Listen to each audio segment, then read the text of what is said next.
कभी कभी हमारी दुनिया की सच्चाइयों को नज़रअंदाज करना असंभव सा हो जाता है। ये कहानी है उन मासूम बच्चियों की जो अपनी आंखों में एक आशा लिए स्कूल में अपना पहला कदम रखती ही है कि उन्हें एक दरिंदगी का सामना करना पड़ जाता है।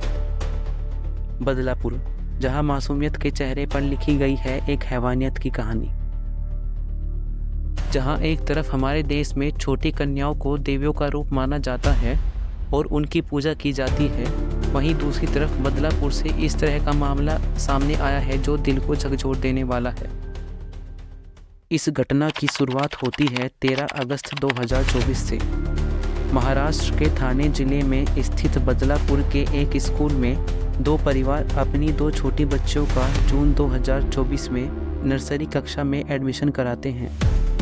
दोनों परिवार अपनी बच्चियों को पढ़ लिखकर कुछ बड़ा बनता देखने की चाह रखते हैं। समय बीतता जाता है और 13 अगस्त 2024 को उन बच्चों के साथ उनके ही स्कूल में सफाई करने वाला एक कर्मचारी स्कूल टॉयलेट में दुष्कर्म कर देता है।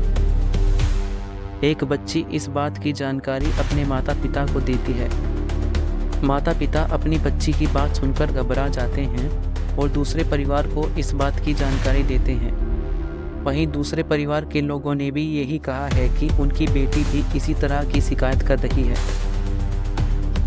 मामले की गंभीरता को समझते हुए दोनों परिवार अपनी बेटियों का मेडिकल एग्जामिनेशन करवाते हैं और 15 अगस्त 2024 को मेडिकल की रिपोर्ट भी आ जाती है, जिसमें ये साफ हो जाता है कि दोनों बच्चों को दुष्कर्म का शिकार होना पड़ा। जिसके बाद दोनों परिवार स्कूल में आरोपी के खिलाफ शिकायत करने जाते हैं, लेकिन स्कूल प्रिंसिपल उनकी शिकायत नहीं सुनते और ना ही उनकी किसी प्रकार की कोई मदद की जाती है।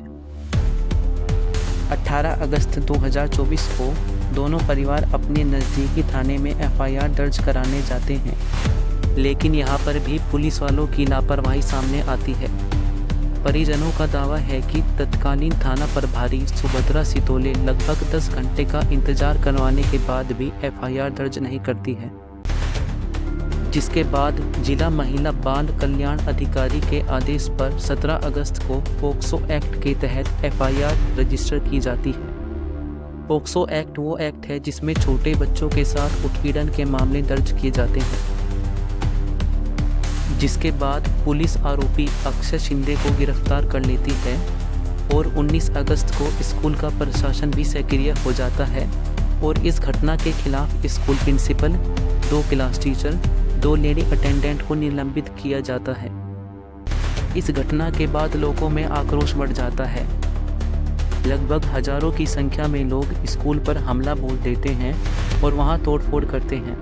साथ ही साथ लोग बदलापुर के रेलवे स्टेशन पर भी धरना प्रदर्शन करते हैं और आरोपी को जल्द से जल्द फांसी देने की मांग करते हैं। रेलवे स्टेशन पर हो रहे इस धरने के कारण यात्रियों को भी कई समस्या का सामना करना पड़ता है और यूपी और बिहार से आने वाली कुछ ट्रेनों को भी रोका जाता है।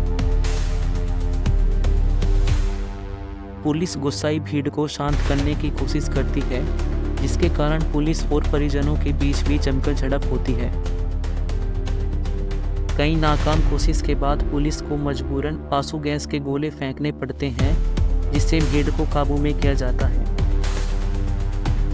इस मामले पर देवेंद्र फडणवीस, जो कि महाराष्ट्र के गृह मंत्री भी है, इस आरोप की जांच के लिए एक SIT टीम का गठन करते हैं, जिसकी अध्यक्षता IPS आरती सिंह को दी जाती है।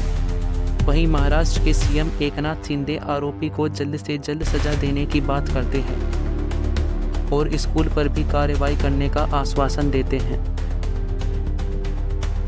आरोपी की मां भी उसी स्कूल में काम करती है। इस मामले के बीच आरोपी की मां का भी बयान आता है और वो कहती है कि अगर उनके बेटे ने कोई गुनाह किया है तो उसे जल्द से जल्द सजा मिलनी चाहिए।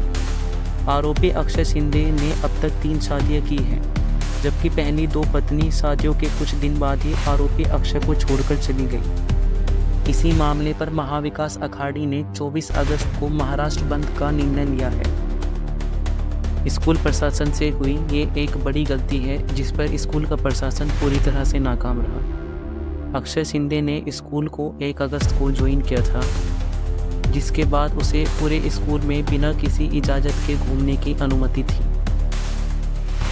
अब एसआईटी की टीम ने पोक्सो एक्ट के तहत आरोपी पर मामला दर्ज कर लिया है।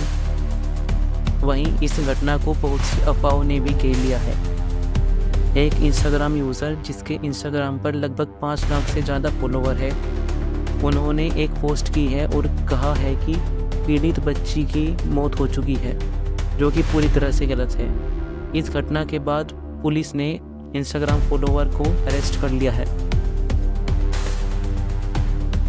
तो ये है बदलापुर में जल रही आग का कारण, लेकिन ये कहानी का अंत नहीं है। अब हम सबकी जिम्मेदारी है कि हम इन बच्चों को न्याय दिलाने के लिए एकजुट होकर अपनी आवाज़ उठाएं।